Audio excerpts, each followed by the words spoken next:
There's a lot of people that want to run. There's not as many people that want to breathe correctly. I don't understand how it works. It's going to serve you tenfold. It is good and bad to know that, because my wife did mention that. Your wife should be here. I should just do what she tells me. That's the biggest issue when it comes to social. Do you know what we mean when we say hooks? It's brilliant, but you can't hear you because the wind. You don't need a huge audience to get 60 clients. Just looking at that going, yeah, I can explain that to you, every single one of them. And this is where most people fall down. They go, oh, I'm going to do all this stuff, and they do fuck all. They're not consistent, and they give up, and they go, social didn't work. Social can work, but you've got to just be very clear on what the objective is.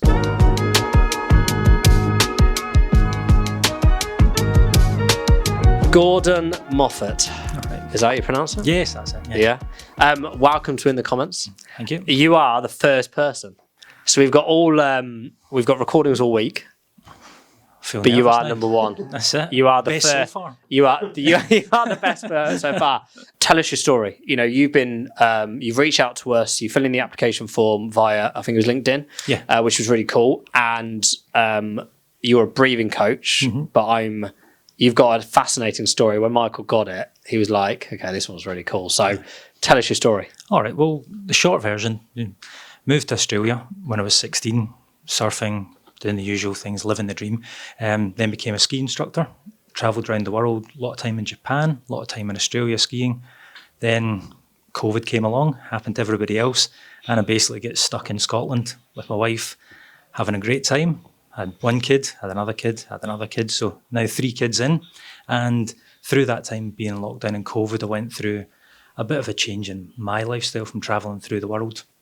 Still coaching, but then thought different ways, different things I needed to do. Started running like everybody else, out having as much time as they were allowed outside, but then fell in a bit into coaching side of that when the running clubs started to reopen, and then really worked on my own breath and breathing, got interested in that. Then fell down another coaching wormhole, started becoming a breath coach, and from that's where I'm at now, that 3 kids later, a lot of time on my hands, about an hour a night. So I've just started a brand new business called Flow Pace, and does breath coaching and also running coaching as well, online and in person, but I haven't really done any social media before. It's all new to me.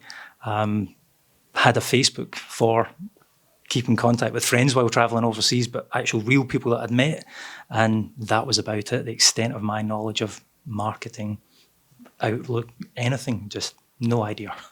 So, and it's mad because you've gone from, traveling the world, doing the skiing, and then suddenly you're thrown into, the running and the brief coach. It's totally alien. And also, although me and Michael were saying before, which is although social may be alien to you in terms of the marketing space, the stuff you've done today is really interesting and really good, actually. And again, we'll go into this shortly. But my question to start is, why do you want to use social for your new entity, for your new business? For me, I think it's just a way that's accessible for everybody. You can grab it quickly on your phone, it's there. But also for me as a coach, the main thing about coaching is to basically gain trust with someone. You have to get on with your coach. You have to trust them. It's quite intimate, the relationship. A lot of the stuff you speak about is personal. With breathing, it may be health issues. With running, Strava's there. You can't really lie to your coach that you've done that workout when he's looking at it and says, no, you didn't.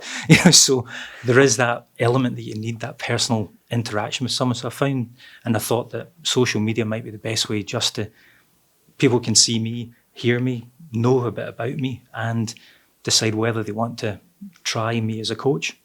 What platforms are you currently on? Instagram. Yeah. Facebook. Yeah. LinkedIn. TikTok. Yeah. And YouTube. A lot. I don't think of everywhere. I've tried everything. I'll go to the point of I will try anything and give everything a go.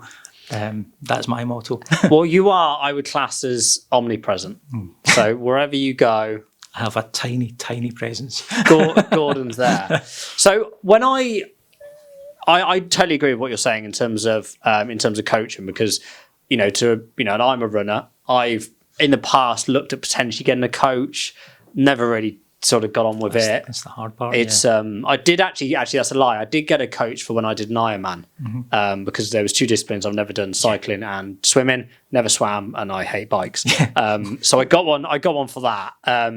But I think you're right in terms of that coaching side, using social to get people to really trust you. Because like I said, it's very intimate, especially if you're going to give someone a certain amount of money every month to write you a training program. You want to make sure that they're not charlatans, essentially. And you want them, you're expecting them to go out in the cold, the wet, the miserable, and go do it. You're like, is this guy for real? Do I want to listen to him? Yeah. That's more, probably more from my ski instructing background and ski coaching. You're taking people in quite dangerous situations and quite adverse weather, and they've got to basically trust you with their kids, their family, that where you're going is safe, and they're happy to be with you for a whole day as well. That's the other thing. So in terms of the content you're posting on social, and actually before we get to that, I guess, what's your objective when it comes to social media? So obviously you're posting quite a bit at the moment. I think you're posting twice a week on typically most platforms. Yeah. What's the goal? I don't understand how it works, but I thought what I'm going to try and do is just, I'd spoke to a friend of mine, and he said, look, you've just got to try and be regular, put something up there. So I started off thinking, well, what is breath coaching? What will people be asking? And I just tried to put a couple of small, short, bite-sized videos on there that people could understand. Things that are safe. You can't really go into what I would say like breathing plus exercises without knowing somebody's medical history or somebody's background, but something like fixing your posture, breathing through your nose, things that anybody can do that won't be harmful for them, but will give them an interaction of, that's what coaching's like, that's what it's about. And the lazy way to say it off, sorry, is the same video can be posted on a few different things. So I found that was one way to try and just use the same time with 3 kids, it's limited, and use it most effectively. Yeah, and actually, those questions never change. And this is what a lot of people, they get into a bit of a muddle when it comes to social media and just marketing in general, because marketing is, all we're trying to do is get someone engaged in our product or service, right? That's all it is, essentially. Forget the night, all these, that's all it is. But depending on what your product and service is, the same questions are going to be answered every day.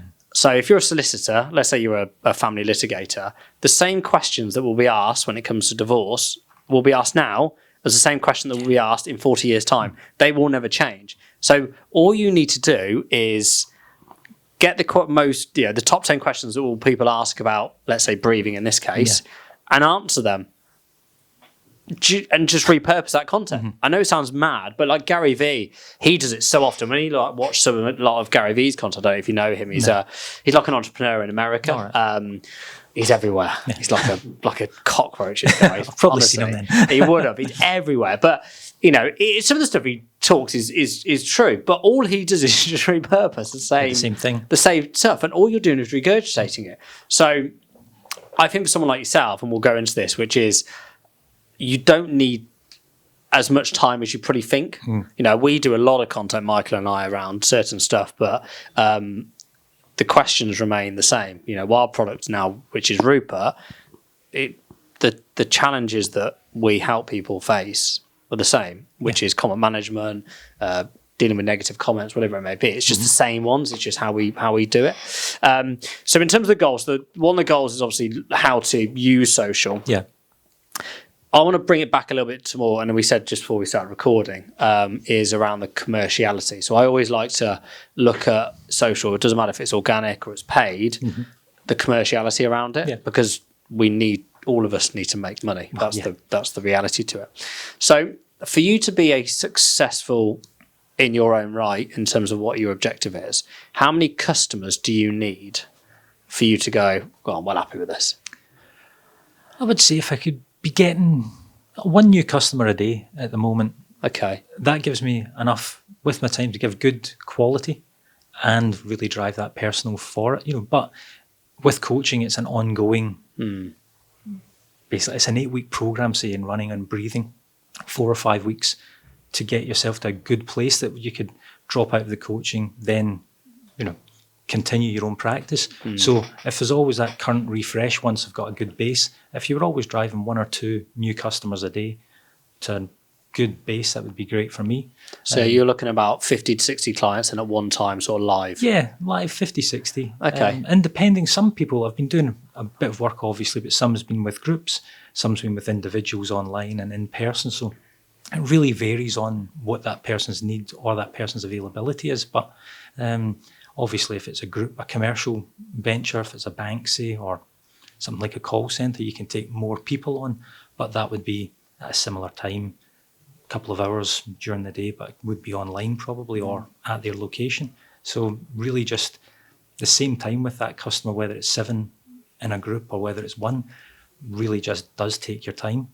And where are you targeting? Where would you like to focus more? Is it more on the corporate side or is it more on the sort of consumer directed D2C? That's a big problem for me at the moment. I'm not really sure where or how I could drive there. For me, the big corporation, let's be honest, that's probably where more of the money is, because you are able to coach more people more intensely, whereas the one-to-one, does take a lot of time. People have got to travel to you, you've got to travel to them, and there is more financial outlay for them, basically. But larger corporate events would be great, or I've been reaching out to, through LinkedIn, some of the football teams and a championship team up in Scotland. We've been in negotiations about doing something there with them for their players, for the recovery and general fitness, pre-match and post-match. So that's kind of where I would like to go into with the running coaching, more into probably the fitness side with football teams and corporates. Corporates are hard. Like a lot of my old clientele were like Mercedes-Benz or Verizon, and you have to go through a lot of due diligence when it comes to trying to go onto their supply list. It's just the way, we all know. And, typically, depending on what budget pool it's coming from, it will need to be signed off by multiple people, and it'll take anywhere up to 6 weeks to, 18 months, depending on the size of the business. So, but actually what I think you could do is you could incorporate both. So if you build up a big enough presence online around breathing and you get enough views, which we'll go on to, I think actually if you start reaching out to some of the corporates, you can drive them to these platforms, say, look, I'm an expert, and there's some actually people that are expert breathing coaches, and there's like one young lad, I don't know how legit he is, but I'll give him his due. The content's really good and he's getting lots and lots of views. Nice. But I think actually if corporate is where the money is, the larger money, and actually also it's easier. If you're going to train 8 to 10 people in one go rather than one-on-one. Yeah, it's less personalised, but it is there. You've tailored to the group, but then you do have, that's a group of people. But as you say, you're not going to have every single car manufacturer wanting you to do breath work for them. You will have 1, maybe 2 corporate clients a year, I would think, but the rest of it is your general public. Yeah. So, and I think actually getting into some other clubs, so things like it could be CrossFit gyms, it could be obviously High Rocks now has taken really over. Obviously, there's loads of running clubs out there around the country, and again, you could. That could be an area that you tap into, more direct message and say, look, can I do a free session with your group? Yeah. There's no reason why you couldn't do that. Again, the only outlay is your time in terms of outreach. Yeah. So that's something I would recommend doing is, and if you, Michael, if you can put this down onto the sheet, which is, especially if you're in Glasgow, I'm sure there's loads of running clubs in around Glasgow and Edinburgh. Yeah. But also like trail running is now becoming, it's blowing up, especially in Scotland. You just got your back door and you're literally running on a trail. I'd run up with a lot. It's fantastic. But I think reaching out to some of those running clubs and saying, look, can I give you a free session every, even if it's once every quarter? All you need is, some of these clubs have got 200-300 members. All you need is a few of those to convert. You're like, well, that was worth half an hour free time. That's a lot of things get put to the back burner for Christmas, don't they? That was the kind of, we'll start exercising in Christmas, and I'll go back to reaching out to the running clubs. Interval's a running club through a shop in Edinburgh, so going to be going back, dealing with them again. Well, reaching out to them again. So as you were saying, it is a good way to engage with a lot of people that are interested or will be interested potentially. Well, and especially if then you're driving them to, if you can get things like their email addresses on the day, or even get them to start then following you on your socials. Again, what's interesting with these type coaching type services, and I'm going for it at the moment. I was just talking to Marsha and Michael here about. So I've been served content about this carnivore diet for like six months, right? And I've always looked and gone, is this a load of shit? Yeah. And I've always but Christmas has come and I'm like, right, I've got my next race in about 8 weeks. I want to strip a little bit more weight. I'll give it a go for a month, see how I get on. Someone else I know who's done this, like, it's amazing. Yeah. You fly through weight. Don't know if it's very healthy for you, but I was like, right, I'll try it for a month. Yeah. All I do is get served content now on TikTok of different recipes, but it's so valuable. Like even I made a cottage cheese flatbread 2 days ago from a TikTok video. Amazing. Never done it before in my life. Like doing it again, or it was interesting, but it was all right. It was fine. I don't think I'd order it at a restaurant, Gordon. But I was like, okay, this is it. But how amazing that someone, I don't even know where he was from, who's created TikTok about this cottage cheese, and I'm now in my kitchen baking this. that's it. It's amazing, isn't Tell you it? with your carnivore diet, it's perfect. But I get served, but this is the same with breathing. You get these breathing coaches and running coaches. The second you hit the algorithm and you're in that, you're just going to get served more and more content around the way to breathe when running, and especially with running. I think when we look at your content in a second, I think actually bringing it more back into running rather than just breathing is going to serve you tenfold, because there's a lot of people that want to run. There's not as many people that want to breathe correctly. No, that's right. Whereas if someone who wants to get better at running, and that doesn't mean, it doesn't matter if someone's running a 12-minute mile or a 6-minute mile, they always want to get better. Yeah. Now, like you said about when we, the 15% with your Peloton, if you could say that I can, and I don't know how you'd structure this hook without obviously fabricating it, but, I can make your times decrease, get better by 10, 15%. Every runner's going to watch that as a hook and go on then, and watch it. Whether it's true or obviously, you'll need some legitimacy around that. Yeah.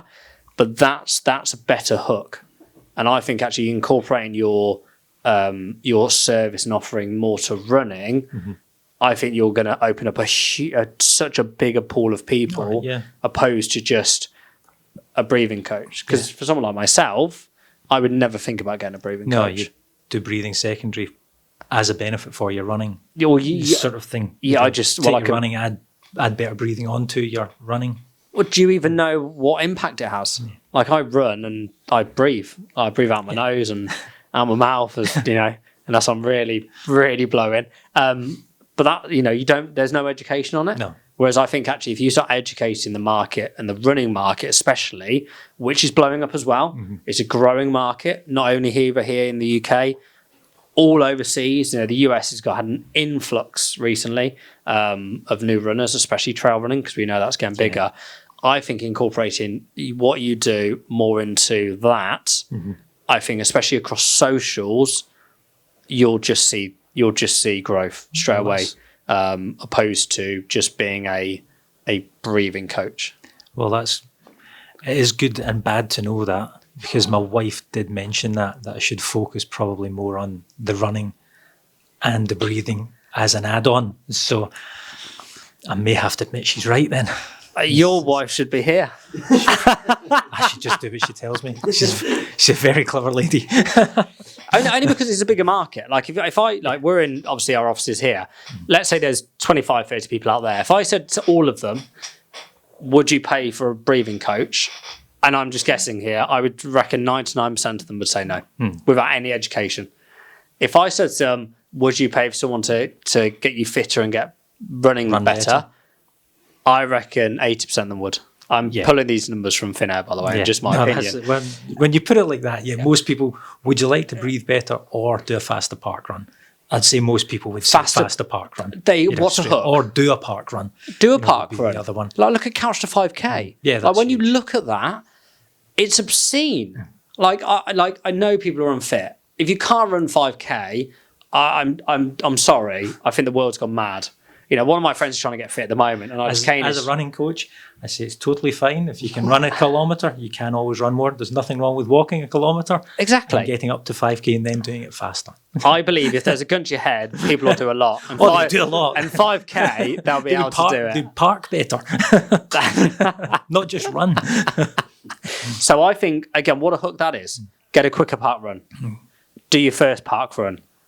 You know, what a hook. You know, that is going to, you know, how many park runs are there around in the UK now? There's thousands every week, isn't there? Yeah, you know, and thousands. there's so many runners now runners on TikTok.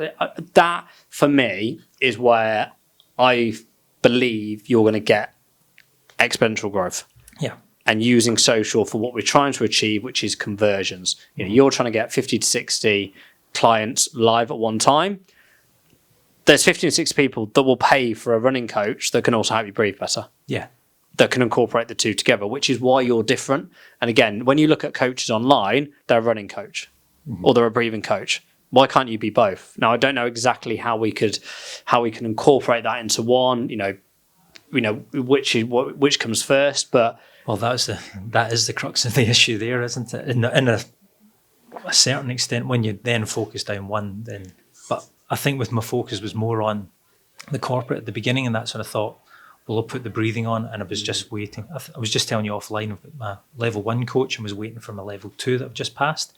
So with a level 2 coach, it opens more opportunities for independent training and coaching others, and it's a different insurance requirement. So now that I've got both of them, I definitely can focus on primarily running with a breathing as an add-on, I suppose. yeah, for me, I think we know the growth of that market. It makes sense to focus on that, a growing market, rather than one where you've got to educate. Yeah. And we've got the same issue at the moment. Like we've got a massive issue with Rupert. So Rupert, I built it because of my issues when we were running my agency. I used to have loads of comments on my client ads, and no one dealt with them. Yeah. And I'd say to clients, "Oh, can you?" And they never did. Tried to find something, there was nothing out there. Yeah. So then built Rupert, and then realised that actually, although this is a widespread issue, no one gives a hoot. No. So I've now got to educate the market on why the comment section is so important. Whereas with what you're doing, you'd have to do the same with breathing, opposed it's the to hard part. Everybody goes, I'm breathing. yeah. Well, it's not done you any harm so far. What you've been doing is good. You know, the breathing you're doing is acceptable. You know, would you like to do it better? Most people, do I want to invest time and money in it? Probably not. Whereas, as you say, would you like to run a 5K? Your first park run better? Yes. Easy. Well, So and running's not cheap. Like running is cheap but when you look at how much trainers once are you get now, trainers and stuff, it becomes cheaper. But then it's extortionate. it's actually quite, it's quite, especially when you start entering some of these races, it's some of them are quite punchy now. They are. You know, You UTMB. do get a nice medal, Yeah, you do. but a lot of them don't give you the T-shirt anymore. So You don't get the t-shirt anymore. No, that's I was the problem. upset. Do you know what? I did the Snowdon Marathon a couple of years ago, and I was really impressed because I did it annoyingly the week after my Ironman. And you know when you make a bad decision in life? yes, I got it about 6 miles into this race, and to say that I had bad cramp in all my calves would be an understatement. I knew I'd made a bad decision. How long is it? What? A marathon, 26. Oh, you said you were doing a marathon at home. The week after my Ironman, I made it was a poor. So if you had a coach, he would have said that's a bad idea. Well, she did Money say well this. spent. She said that. I said it'll be fine. It'll be absolutely fine. You'll realise, Gordon, I just like a bit of a blagger. I just to rock up and see how we get on. Take the information on board and then you make the decision yourself. It was a bad decision. But at the end of that race, you get a coaster. Like a slate coaster. All From right, yeah. I was like, that's really nice. Rather than another medal that you chuck away or it's in the house somewhere. Yeah. Going back on to your stuff, I think focusing more on the running, opposed to the breathing being the sort of front of house, is going to definitely help with your views, but also your conversions All right, great. massively. Now, in terms of your social, so I want to get this up. So, Michael, if you can pull up Gordon's, let's do your TikTok first. Actually, let's pull up your TikTok. So, I'll put my glasses on. oh, do you need the specs? Yes, sometimes. There we go. Clever Gordon. That's it. So your TikTok. So something to remember with TikTok, and this is a lot of the social platforms now are moving this way. So the currency used to be follower count. Mm-hmm. Okay, so we all used to, when you look at the Logan Pauls and the Mr. Beast, they've got this huge following, right? But it was because once you followed someone, you'd only get served their content typically. Obviously, how the algorithm now works is that it doesn't matter who you follow, the algorithm will serve you content that you're interested in. The reason they do that is because they need people engaged on the platform. It's why Mark Zuckerberg did the video yesterday, because he's losing market share to places like TikTok because of the issues that they're facing. But when you look at your TikTok, although you've only got a few followers, that doesn't matter. You could have no followers and still make TikTok successful for you. And what I love about your TikTok is that the only thing you need to remember is your viewership. So how many views you get, and that is the new currency. That is deeming, and the platforms are deeming your content successful and engaging. All right. So what we've got to remember is whenever you put a piece of content out there, is it going to engage the user? If it won't, the platform won't show it to people because it knows nobody's interested. No one's interested, which means if they then go to another platform, they've then lost that eyeball. And all they're doing essentially is renting eyeballs. So don't worry much about your follow count, because I know that was something you mentioned on there, but don't worry. The follow count is a load of bollocks, basically. It's just forget it. Well, that's one question solved. So that's one question solved. When I now look at your content, so the first thing I'd say is in terms of your bio at the top, I would change that slightly. I would look at maybe bringing in the running and obviously take away some of the advice today. I would also change your logo. I think that needs to be a picture of you. All right. Okay. You are the brand. You are the product. Having a logo, which is lovely, it's not small. You already see. Yeah, it's not going to do what you want. You want to be the faces. They want to think. Running, breathing. I've got to speak to Gordon. Right. You could even. I did think about a new brand for you, right? Which is you could be Flash Gordon. I think that might be trademarked. Yeah, I think it might. But again, it could be. Again, we're trying to engage people here. What you do is amazing, and you're very good at it. It doesn't matter how we get people in. Once they're in, they get in the service that you want to give them. To give them the service. Getting them in. It's getting their attention. So that's one thing I'd definitely do is change your logo to a picture of you. You can maybe put something in there, but I would really focus it as you as the product. I would also potentially change the name of the actual your TikTok account. Yeah, from Flow Praise Breathing. Yeah, to Gordon. Yeah. Running coach or Gordon, absolute legend. So, something like that. Again, that engagement, you're the product, not the business. So you've got to remember that. Because obviously people are coming in and watching your content. They're buying into you, not Flow Place. Well, that's with skiing. Before, when I was coaching, I did change companies, and as you say, they didn't care which company I was working for. They just skied with me. So I moved companies. I said, this is where you book me, no problems. And the people that skied with me just ski with me, whether they're paying the bill for that company, or that company. So yeah, I suppose you're right there. They're just engaging with me, the person, not really the company. Yeah. So because like I said, you are the product, and that's something that you've definitely got to do. In terms of the actual content, me and Michael were really impressed. We get very few people, and this is, in our old world of our own client, no one likes to get on camera. It's still an issue today, even in 2025. You are very good on camera. You're very natural. As we were saying just before, your tone's very good. But there are a couple of issues. Good. Point them out. That video there, it's that one, isn't it? No, it's this one. Okay, that video one. there. The first ever video. The first ever video is brilliant. But you can't hear you because of the wind. Yeah. My biggest advice, go and get a cheap microphone from Amazon. They don't need to be like a Rode, like we've got like a cheap one. It'll make the world of difference to your content straight away. So that was one thing we noticed straight away. I was like, you've done the hard part, you've done it. I was expecting, to be honest, Santa to leave me something under a tree because it had been mentioned by someone in the family, and I thought Christmas Day there might be a cheap £20 something from Santa underneath the Christmas tree to unwrap. But there wasn't. So you definitely get a microphone. Do you want me to play this video or not? No, because you can do because the other thing I would say is, so audio is the one thing. The other thing is the captions. So in terms of, obviously, although we watch the phones, we watch on the phones, and normally we will have our sound on. Yeah. You need to put the captions on there. I think you have done that in later videos. Yeah, like you have, yeah. Yeah, I think you should sort of.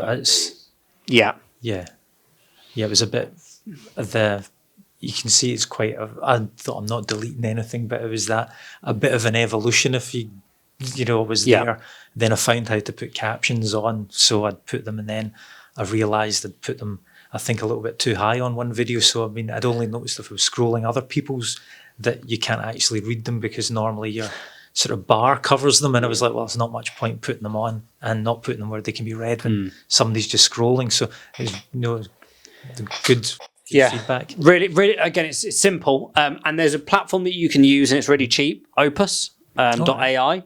So again, if you put on the sheet, Michael, so Opus.ai is something we use here. So what it does is you load in your video. It could be an hour podcast, could be anything at all, and it will bring up, and it will literally do all your clips for you. All your clips in one go.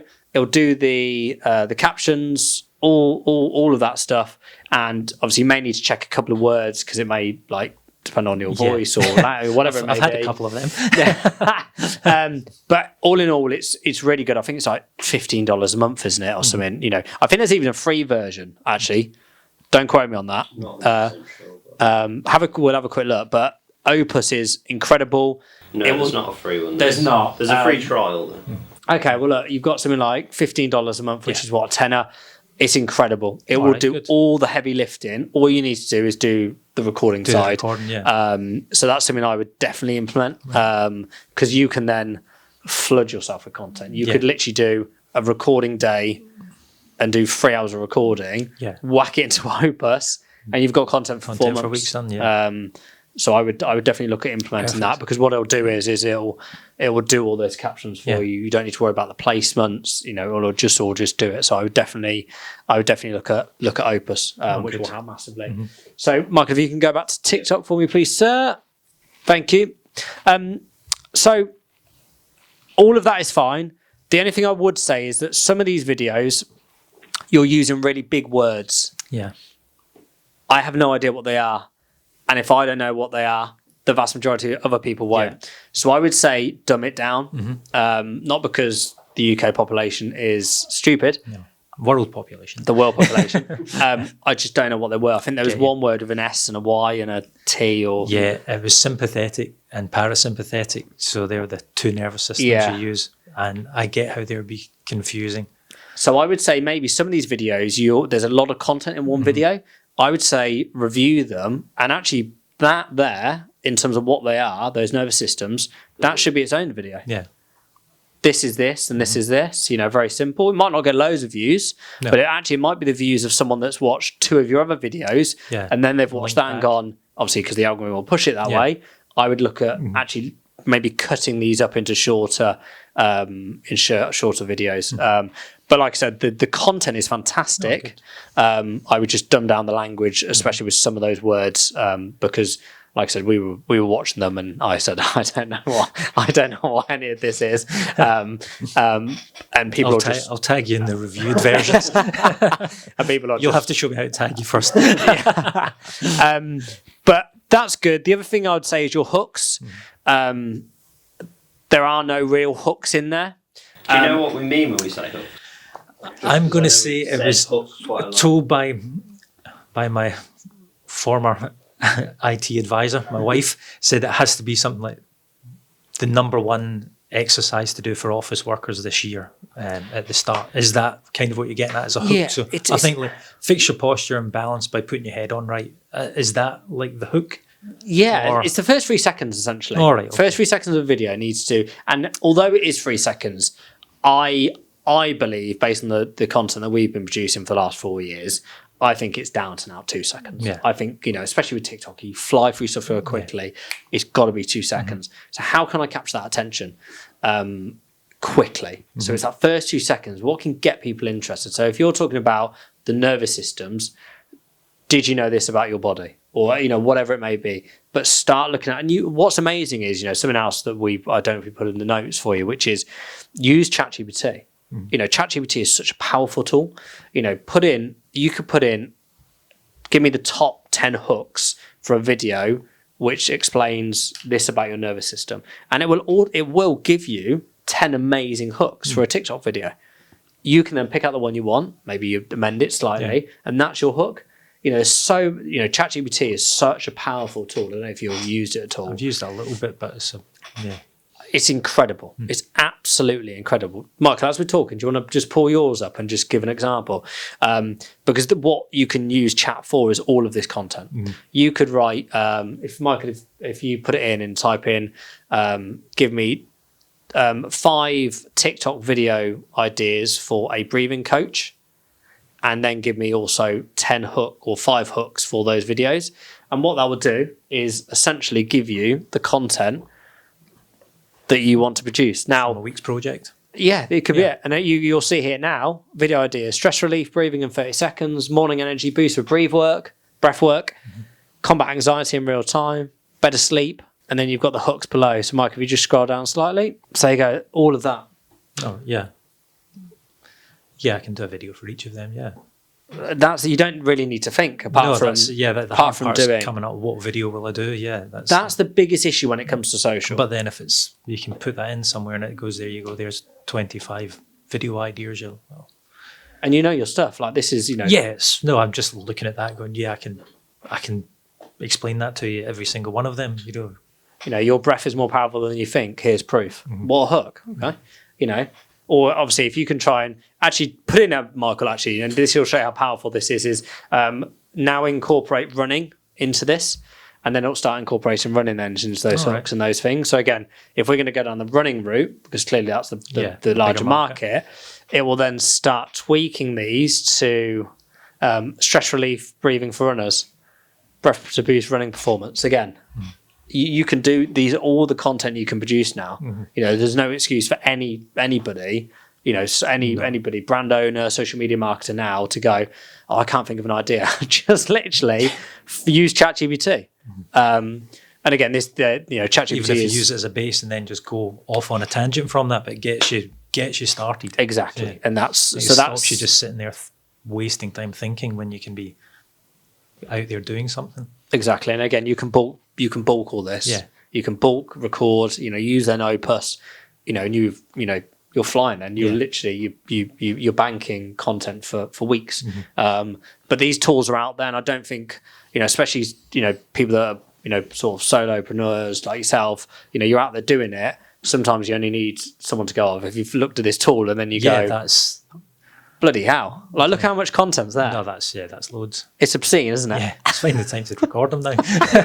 I wonder if I can record them on the drive back. I've got 5 hours that I can do that. So in terms of the hook, I would get some better hooks, but then also the hooks, it's your thumbnails. Yeah. So do you know what a thumbnail is? No. So Mike, if you go back to TikTok, so these are your thumbnails here. All right. Okay, so before people watch the videos, it's that screen grab of what they see. Now, native in TikTok, you can create the thumbnail.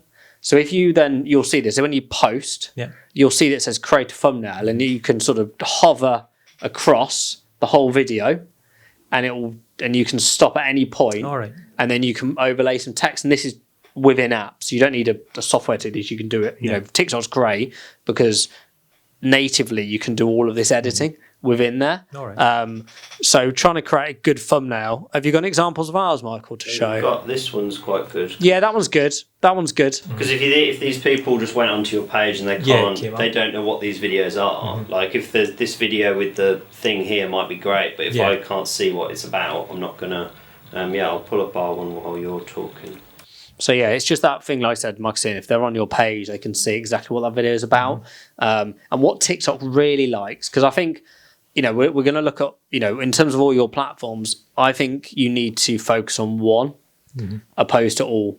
Yeah. And I think TikTok again will show you some examples of people that are doing very, very well on TikTok in terms of what you're trying to achieve as well. If you look at ours there, you know what they're about. Yeah. Give or take. And what TikTok really likes is that they like them all to be the same. Yeah, the same. They like consistency across same font, same everything. Exactly. And again, this is all within TikTok, within the app. You don't need to go anywhere else to do this. So, when Michael puts these on, these are all within app. And you'll see, some of ours gets 200, some gets 3,000. It's up, it's down. Even us, we're trying to find the secret sauce. But I think since we started doing this, though, they have gone up because we're like 900 now. A lot of these are 900, 800. Yeah. But then you'll see if you scroll up, is that Michael's bulk. So these there have bulked. So he's then got these are ready now. All right, yeah. So again, once you're in there, you can just start scheduling them. So, Michael does maybe a batch of a month and then won't see it for a month. You can only schedule them on the desktop, though. You can't schedule on your mobile, I think, at this point still. Yeah. Thumbnail, again, you can do that in app. And actually, Michael, if you want to put a video together for Gordon, just in showing him how to do that, would be amazing. It's literally, you do it once, you'll be absolutely flying through that, which would be great. So that's TikTok. I want to give you some examples of other brief experts now. And so, Michael, if you want to put up the top guy, here he is. So this is the young lad I was speaking about. As you'll see, actually, he's done some really cool stuff actually with his. So picture of him, he's the product. Yeah. John, he's got the lungs, breath coach. Again, I really like that. He's pinned some videos at the top about what he does and who he is. I quite like those. I get you. They're like introduction videos, if you want to call it that. But they're always at the top of his page. I get you. But then if you scroll down, there's some videos that have done really, really well for him. And he's got a real collective of types of videos. Like he's done some carousels that got 200,000, but he's also then done some other videos that have got nearly a million views on that 824 one. But some of the ones that I thought you could do, because again you're trying to really show your value and your expertise, is these ones here. If you show the Gareth Bale one, so what he's done here is here's a great example of how not to breathe during football. This is Gareth Bale stepping up to take a penalty. So he's analysing someone breathing. Oh, yeah. And I thought, we were watching these going, well, that's really good, actually, because we wouldn't have noticed that. No. Although he skied it. But yeah. Well, did he sky it because of that? Well, this is the thing. Yeah, that's it. He's making out is because blowing off a lot of CO2. He's not really giving a good focus breathing. So, but he's doing this, and this is again, this is something you can do. You can all do within app. Yeah. You don't have to, you can just pull in the video. So that was some other type of content that I thought, maybe later on you could potentially look at doing. Yeah, because on TikTok you can, if you film it in the app, you can put a green screen filter on it, you can put any video you want behind it. So if you find videos of even like a client or someone you work with, you can show, here's an example of how we fix this person. Whatever. I think that'd be really good. Yeah, I think using TikTok as your main priority because all of the editing software is within TikTok. Yes, and I've noticed that was it's easy. Seems easy to find as well in TikTok. It's quite kind of idiot-proof for me in a way. Well, but TikTok has done very well because of that native. It's kept it all in one place rather than going over here to do this. And then that's when a lot of people get quite anxious because they don't know what to use or what softwares, which is best, which is bad. Just doing TikTok, and I think for where you are now, using that as your priority. Also, because your audience is here. I follow a lot of running stuff on TikTok, whether it be, you know, trainer reviews or, you know, different runners. I'm just intrigued with how quick they run. Some of them I've seen, you know, when they're doing like a 13-minute 5K, and you're I'm thinking, like, he's not doing much different to what I'm doing. well, the worst thing is I know he is.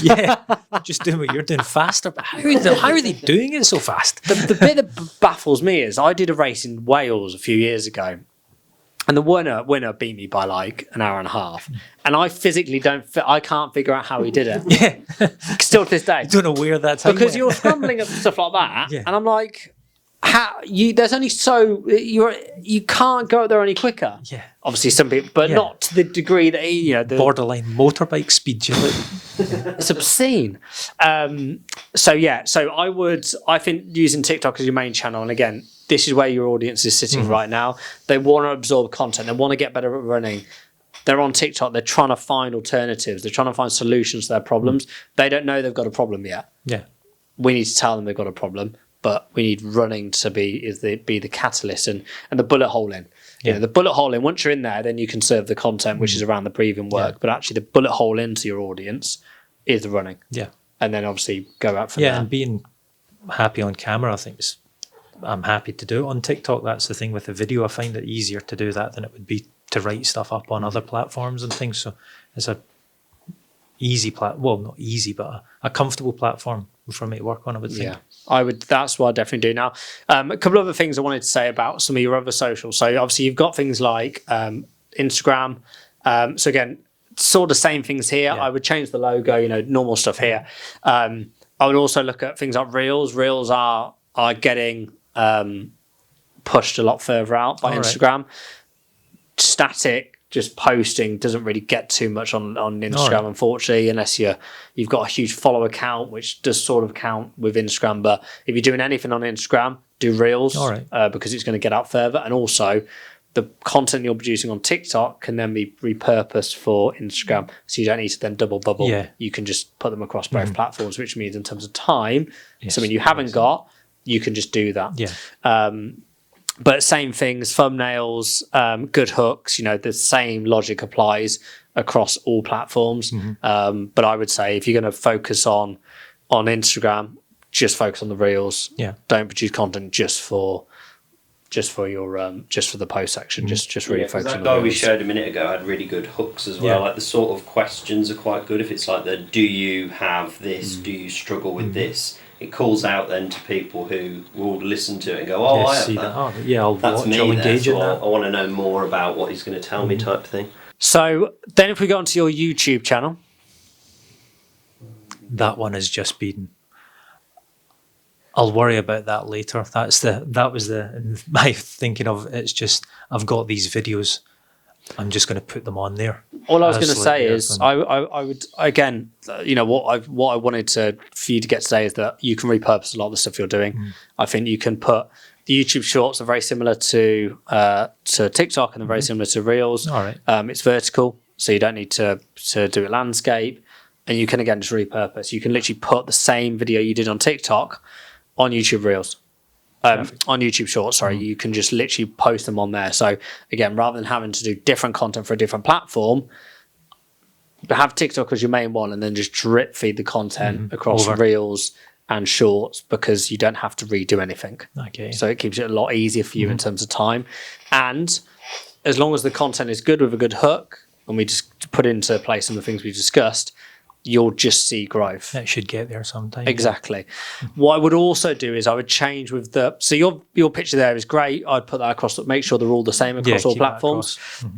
Because if they do see a different picture, they might not know it's you. Yeah. And they, you know, just make sure they're just try and keep it consistent. Absolutely. I would also, so your website, so obviously you're sending people to your website. Yeah. Which is great. A couple of things with your website is I would put a video on here telling your story. So about, you know, where you were prior to COVID, what got you into this, the children, you're now in Glasgow, you know, tell your story. I don't know where this website's built, but I would definitely put a video on here just to sit down on your kitchen table telling them your story. Yeah. I think it's going to be very powerful, especially when people hit your website. The other thing I wanted to mention is in terms of the actual sort of action we want people to take here, which is get in touch. Okay, so my question is, what happens when they get in touch? Are they doing a free session? Are they just having a chat? Well, we normally get in contact for first 15-minute consultation, just generally checking whether we can work together. Let's be honest, you're coaching, so whether they like me and we're going to have a good working coaching relationship, and also explain what are they wanting out of breath coaching or running coaching. You know, is somebody coming to me that has never ran before and go, I want to run a marathon in 10 weeks, you know, I'll have to then go, it's probably not possible. You know, you would ignore me and go, it is possible. Yeah, we'll do it. Yeah, we'll do it. You know, okay. But, you know, set some goals early on in that 15 minutes. Talk about what they would expect from the product before they outlay any money, and then going forward, booking in some sessions at a time that's mutually agreeable for both of us. Ideally with breathwork, you know, you would like to do it once a week or possibly twice a week, but leaving you that time to do a week of practice with certain breathing techniques, and then we add on it and build on it over the course of 4 weeks. And it'd be the same with running. You know, it might be an 8-week cycle. We'll do the first week, 3 or 4 weeks later we catch up again, but that first 15 minutes, 20 minutes would be the chat about how it would all work for the individual or for the company. Okay. I would love you to be so popular that that's not free. Or not have enough time to do it. Well, not time. Yeah. It's a hard one with this one because, again, I've booked in calls with coaches, and it's the ones I've had a very odd experience. You know, like you said, it's very personal. This person you're speaking to every day, either by WhatsApp or via some of the other methods, and you need to get on with them. So I think that sort of romancing, that sort of first date is really important. But we want them to have you as a bit of a sort of celebrity. You know, you're on the phone, they're like, oh my God, I'm speaking to Gordon, the fucking God on TikTok. You know, that's what we want to get to. That's what we want to get to, because it's not about closing then. You're literally going, can I work with you or not? Yeah. You know, that's the reality. And then 50 or 60 is easy. You know, you don't need a huge audience to get 60 clients. You don't need a lot at all. No. You know, this is in terms of the viewership. Yeah, we want views, but we don't need many to convert. Like we were talking about one of our other podcasts is we only got 800 views, downloads last year, but we revenued money from it. You know, we revenue about $2,500-3,000 a month. Anyone from the outside would go, you've only got that many views. Yeah, how many podcasts are making money? Very few. That's it, which is amazing. So although we're looking at the views and obviously trying to get that up, you don't need a lot to make this commercially viable. You just need the right type, which is why you need the right type to come back. You know, with the get in touch, it is get in chat, send me through, link to your Strava. I come through, look through the gory details of it. Right, this is roughly what we'll do. Yeah. Are you happy with that? Are you able to give me that time so that I can give you those improvements? Are you willing to give me this amount of time to work on your breath work with you to get these results? That's the main thing about that sort of first 15-minute chat, that they do understand that it's a two-way street. I will tell them this is the run, these are the exercises I want you to try, but if they're not engaging and going to do it, it's not really beneficial for them or for me to be doing it. No, especially if you put a plan together and you're not, like I remember it takes ages to do an 8-week plan. It's, you know, it's every single day for 8 weeks of what you're going to do. Yeah, she got annoyed with me because there's like 2 weeks where I was busy. I genuinely, it wasn't me being a pain. I was just like, I was up and down the country or whatever it was at the time. And she sent me a really shitty text going, what are you doing? I'm like, I'm sorry. I'm like, I'm doing life. I'm living. Like, bear with me. And to be fair to her, she said, look, I know, but you know, 2 weeks before you were going at like midnight. I'm like, I know, but I can't continue doing an hour and 45 workout at 1 a.m. every week or every other day, because like I've got to be up at 6 and or whatever it may be. So I had a lady that was the same, but I've got to admit, I'm very flexible when it comes to that. I've got 3 kids. I totally understand that life gets in the way. And I was doing an 8-week program for a lady. She'd ran under 60 minutes for a 10K, wanted to do it again, but comfortably, with a smile on her face at the end of 7 weeks we did. went on holiday to Spain. Totally acceptable. You can, try and get a run. Went from 2 runs to, 1 run in Spain. That's not an issue. Got sick. No problems. That's fine. We'll shuffle everything around. It can be done. But then at the end of the 6 weeks, ran a PB, felt great, could have kept running, and was happy and went, job done, tick, great, thanks. But you do have to be flexible. That's the problem. But that starts at the first meeting with someone. It is flexibility. Have you so we've obviously Michael's put that thing together for you, so you can take that away, which is amazing. And like I said, just things like Opus and stuff, give it a go. Yeah, but definitely. I use ChatGPT. Like the biggest thing that when I was looking at your questions, which is you just don't have time. You've got 3 kids under 5. Yeah. Like, you're a busy guy. You've got a lot going on. I can imagine the mornings in your place. The mornings are great. They're long. They're long. Yeah. They start at around about 5. I don't know when the morning starts and the night finishes. 6 o'clock at night, and you're like, please, when is it 7? When is it 7? The good one is when they wake up at about 10:30. Anybody else would get upset by that. I go, great. The kids are awake and it's 10:30. You now know that you've got at least a solid hour before one of the 3 of them wake up again. So you're like, perfect. I'll be able to sleep from 10:30 to 11:30 uninterrupted. Yeah. Well, you haven't got a lot of time. So that was the one thing that when I was reading all your when you were reading your answers, that how can you do something on social that isn't going to take up loads of time? So again, bulk creating content, using chat, which will really help. Getting some good hooks. Again, ChatGPT is going to be your friend. It's going to be your best mate when it comes to this. Use things like Opus. Opus is the best tool out there for that. Once they're recorded, put them in there, get all the captions on there, and just schedule. You could do, an hour every night. You'd fly through content. You'd probably do 5 videos in an hour, and you could do that for 5 days. And you've got 5 weeks worth. You can really. So, again, you don't need. And also, this is a cheap way of doing it. You're recording yourself, which is great. Obviously, the mic's really important.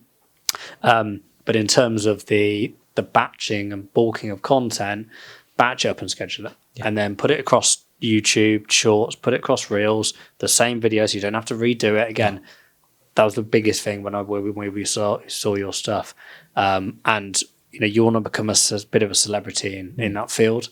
But definitely look at the running side as your bullet hole into a bigger audience, because you'll be lapped up, especially if you've got like that case study, that story you told me there, that should be I'll tell you how I got this lady doing this. Yeah.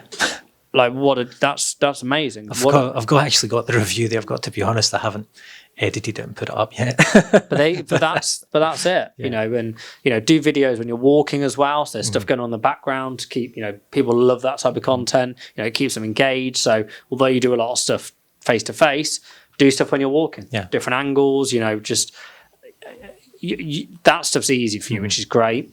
It's just probably the editing, which again we don't have to do because of Opus, and the scheduling, which is going to help you massively. Yeah, they'll both help, and also as you said, the ChatGPT for ideas. The issue I was having with breathwork was keeping things that anybody could find, and I wouldn't be putting a video on there that'd be unsafe, say for somebody with a medical condition or a child that could scroll. Oh, that breath guy says do this, and the next minute they breathe and they faint, fall, do something, and but keeping it appropriate and safe, which has always been in the forefront of my mind with anything you put on social media. Just thinking, who could interact with this that I wouldn't want interacting with it, and making sure it was always going to be safe for everyone. There's 2 trains of thought there. You're going to mitigate the risk if you go out to runners, because typically most runners will be over the age of 16, typically, or 18, really. But secondly is that the algorithm will not push your content to an audience. And I know there's examples here where things and different challenges and stuff, but the type of content you're producing will not be pushed to a 12-year-old daughter. Yeah, well, that's why I was just unsure about the whole social media thing, because if you've never been on it, you think, you tend to overthink these things. You think safety first. Will I sticking something on there, will it go to the wrong area, or somebody the most annoying thing with social, and obviously, look, the mainstream media don't help this, and there are some. I watched a program with Emma Willis and Matt Willis, I think it is, about children being served certain types of content on TikTok, and it's it's devastating watching it. It was horrendous. Kids have lost their lives and stuff, but the stuff that you're producing is not that. So I wouldn't worry. For you to get where you want to get to, which is, again, the aim is to get 60 live clients at one time. You've got to push out the right content, and you've got to be consistent with it. Because that's the other thing with these platforms. They love the consistency. Although everyone says it's quality over quantity, it absolutely is. You've got the quality there, minus the mic. The quality's there. The content's brilliant. You just need to be consistent. And just one a day. Like, we post one a day onto that TikTok channel. We've been doing it for about a year now. And we get, a lot of over the year, we've probably had, let's say 500,000 views, give or take. That's 500,000 people that watched our content about marketing, which is great. This is going to be a new TikTok channel as well.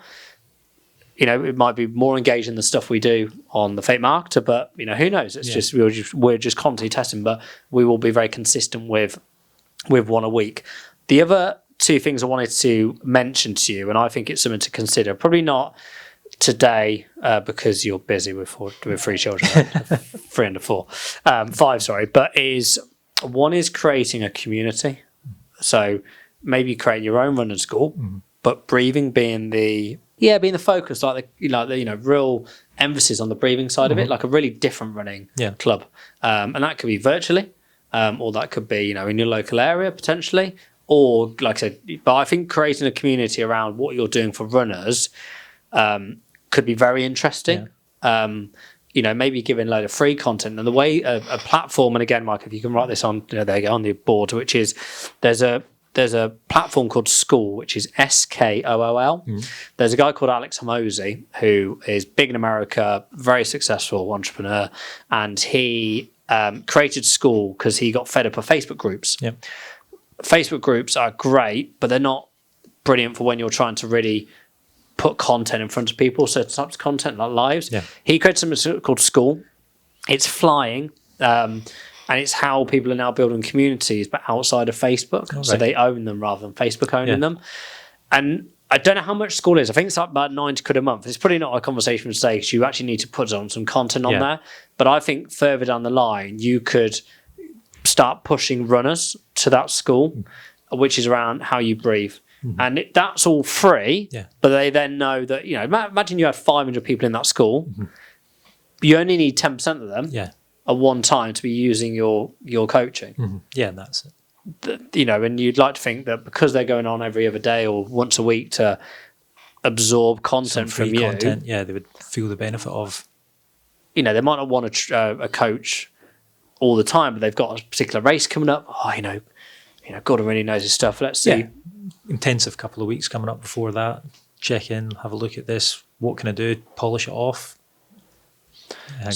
So I think there's some. So I think building a community in something like School could be really powerful. Again, it's more work, so it might be not something for today. It might be something in maybe a year's time. 2 years time. No, it's good for something to work towards as well. It's like, are you just going to sit and post on TikTok, forever? But that's it. Yeah, you can use that as a goal, somewhere to get to. Because obviously, getting people from TikTok to be a customer is harder than going TikTok, YouTube Shorts, Reels.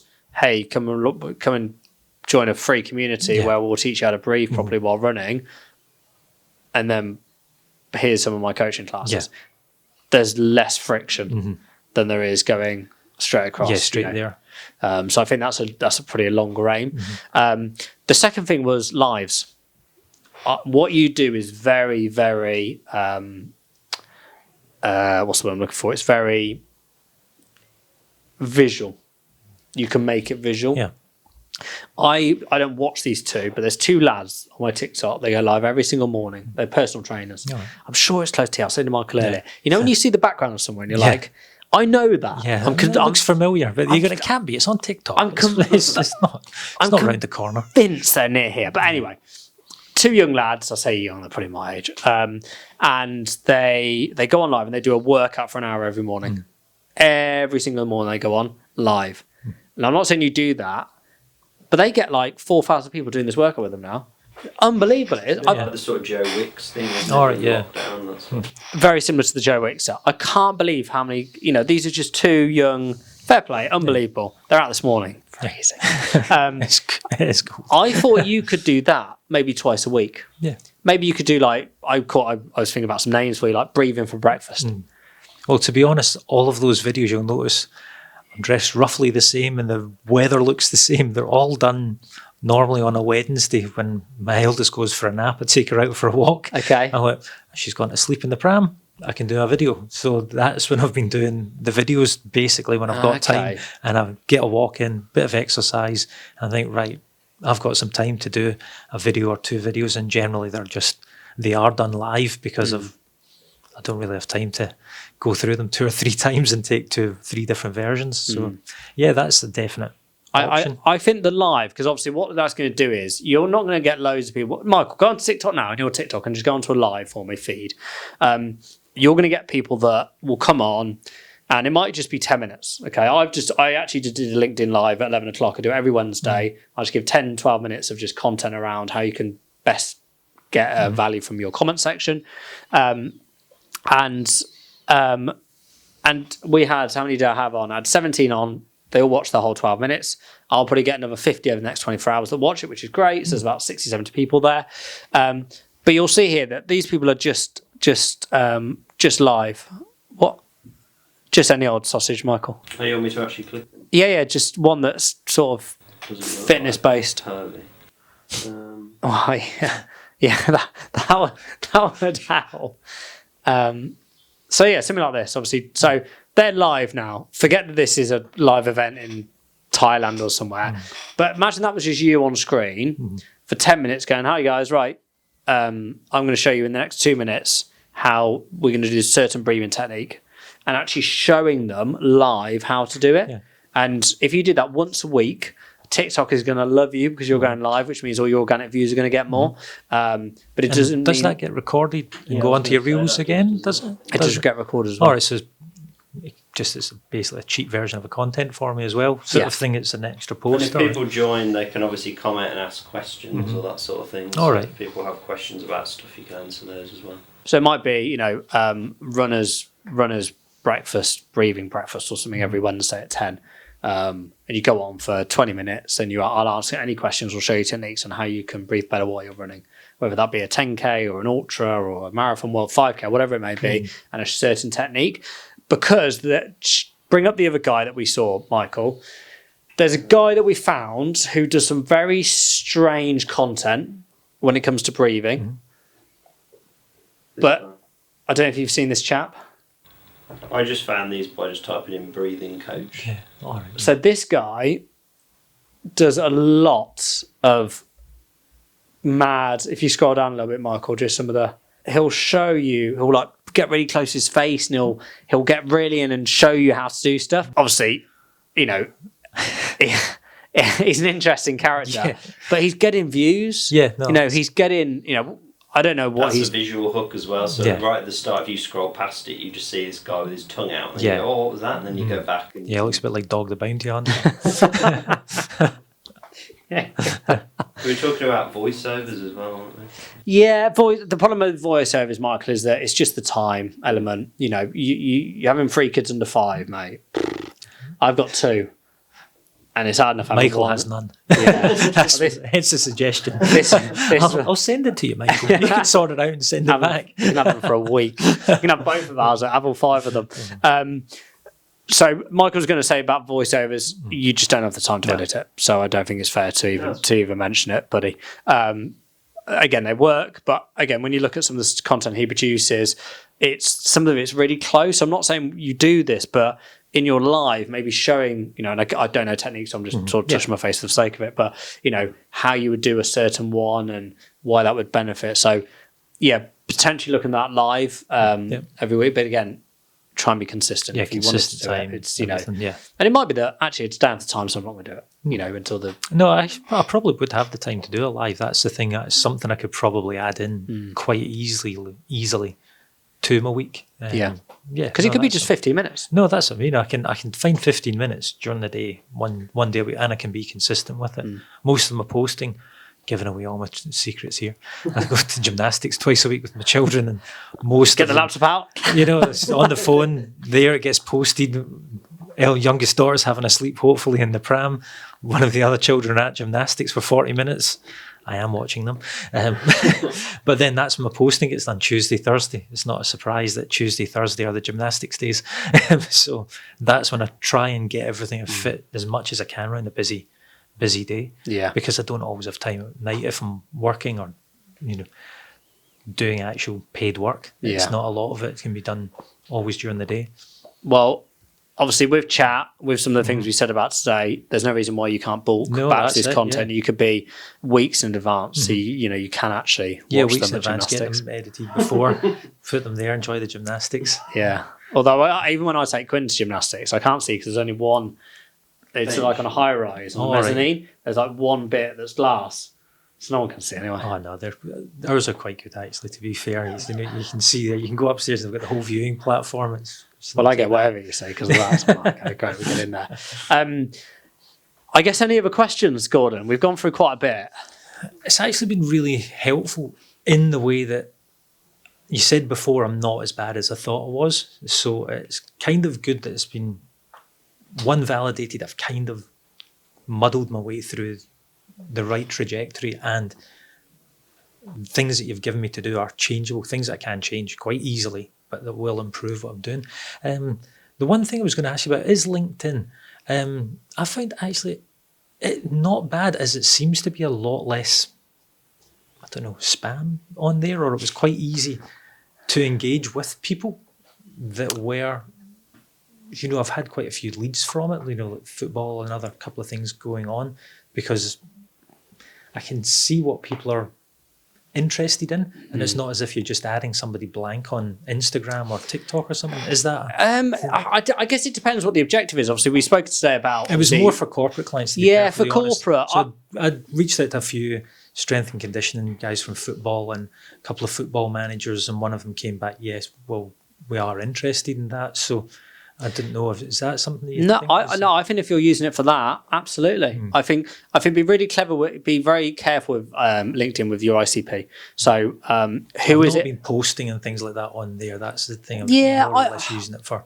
Again, personally, I would. Again, this is all bound down to time. You don't have time. No. You don't have a huge social media team behind you doing this stuff. So you've got to be very careful on what you do. And this is where most people fall down. They go, I'm going to do all this stuff, and they do fuck all. And then they're not consistent, and they give up, and they go, social didn't work. Social can work, but you've got to just be very clear on what the objective is. So I would post the stuff that you're doing on TikTok, post on LinkedIn. All right. I would just do that, and then reach out to those football clubs. Like I'm very close to people like Oxford United. I know those guys very well. A friend of mine is very high up at Aston Villa. Like football clubs are on there. They are absolutely on there. Obviously, as you go into the lower teams, you're pretty more likely to get a hold of management or some of the directors. But if you're going after sports clubs or football clubs, rugby. There's also, some professional runners on there as well, and professional sports, actually the players themselves. So I would reach out to them personally. It's just making sure that where is your time best spent? Is it best spent emailing, spending half an hour every week emailing or messaging people on LinkedIn, or is that half an hour better spent somewhere else? And that we don't have the answer today. No, that's. But after 3 months, go, okay, well, I've spent this much time on this. Actually, is it worth it? Yeah. And it might be that no is not a bad thing. This is, I was speaking to someone last week about this. A no is good. Having no, they've read what you've sent them. Well, but also a no in terms of no, that isn't the right platform for me. It's not producing what I need it to. Yeah. It's not a bad thing that you suddenly are on LinkedIn and then you're not. No one cares really. No. Suddenly you just stop posting. You might be in 3 months' time and go, actually, I've got nothing from LinkedIn. And I've spent an hour a week. 12 hours I've spent, and I've got diddly squat. Yeah. And I've had no responses. So, and the problem with LinkedIn is if you're messaging, that content isn't evergreen. The content that you're putting on, let's say, for example, TikTok, it's going to be there forever. So even if breathe work suddenly and techniques suddenly become really popular in 2027, your content is still going to be on there. And the algorithm will know that, and they'll start pumping out. Like, I got served some content last week from a year and a half ago. And I was like, wow. Because it knows I'm interested now, and it's gone, here you go, here's a video that is going to interest you today. Yeah. Amazing. So actually, although you might see the fruits of your labour now, you might see the fruits of it, or one video, in a year, 6 months, a month. You just never know. Like some of the videos that we put out, one of them a while ago, suddenly got a spike in views for all of a sudden. You're like, how? Why is that? And again, it's just because people are interested in that particular topic at that time. Whereas on LinkedIn, if you're messaging, the message is gone forever. If they don't engage with it, you're out. So I would just be careful and just analyse it and just go, okay, is it worth it? But give it some time. No, that's been good. Yeah, just because at the moment, right as I said, when I contacted you, it was just a couple of months in, and it was very scattergun of let's just not sit about and wait.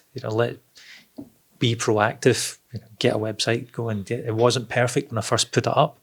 There was mistakes. There was things were out of order. You looked at it on a phone and it was all over the place. But it was on there. That was the thing. It was posted and then was changed around and fixed and made to look better. The LinkedIn, TikTok, everything. I was like, right, just get out there and get something starting. And then now, thanks to you both, I can now concentrate or dial in a bit more on what I'm going to look for. You're not far off. We've had, a couple of guys who are in tomorrow, is a recruitment firm. I don't know where to start. I'd be honest, it's going to be an interesting one because it's so bad, being candid, and we're going to have a conversation with him and go, this has to start from scratch. This is horrendous. Your messaging is to them, then it's to them. Like, you're very focused on the breathing. I think we just focus on the running, just same amount of time, but just change the focus slightly. Just change the audience. More people are interested in running than they are breathing. Again, the repurposing, batching content, hashtags as well, I suppose. If you go on, when you go to put it on TikTok, if you search the hashtag, it will kind of tell you how many views and posts. And stuff I've seen that. So if you can find some relevant running or that sort of thing, that might. And help. That comes out all under search again. The hashtags. So I would, for the hashtags, I would focus on 3 to 4, and I would just keep them very running focused for the time. And just being. the same. Would you keep the same ones if it's for your time for the time you've got? Yes. Yeah. I would just copy and paste the same ones. Things like a running coach, better running. We can have a quick look and we'll send those across. But I would, again, because of time, I'm very conscious of that. Just keep the 4 consistent. And just keep it very, very consistent. No, that's it. That's all very good, very helpful. Don't feel as lost. You're not. It's a minefield out there. It is. At least you've not told me to delete it all and start again, which is great. No, absolutely not. But I think that's your episode 1. You're the first guy. Much. Thank you. And I am impressed because me and Michael went, Gordon's coming from Glasgow. And I'm like, that's cool. Yeah, it's not far. 5 hours away. Until they realise there's average speed cameras down here, so it might be an expensive trip. It's a slightly different drive in England as it is from, I think, the more advisable speed limits in Scotland. Once you pass Carlisle. Yeah, well, I noticed that when the sun came up as I was getting past Manchester, and I was like, oh, there's cameras along the side, and they're not big yellow ones that are in Scotland. I was like, oh, I don't know if these are live ones. Was this before Manchester? Just after Manchester, between Manchester and Birmingham. Yeah, it's average speed cameras on that. But you're not too bad. I'm normally okay. All right. So you'll be, you should be absolutely fine. But thank you for coming down. No problem. It's great to invite him down. Thanks for the coffee. No. We'll obviously send you this after. And thank you for being on in the comments. No problems. Thank you very much for having me. Thanks very much, Michael.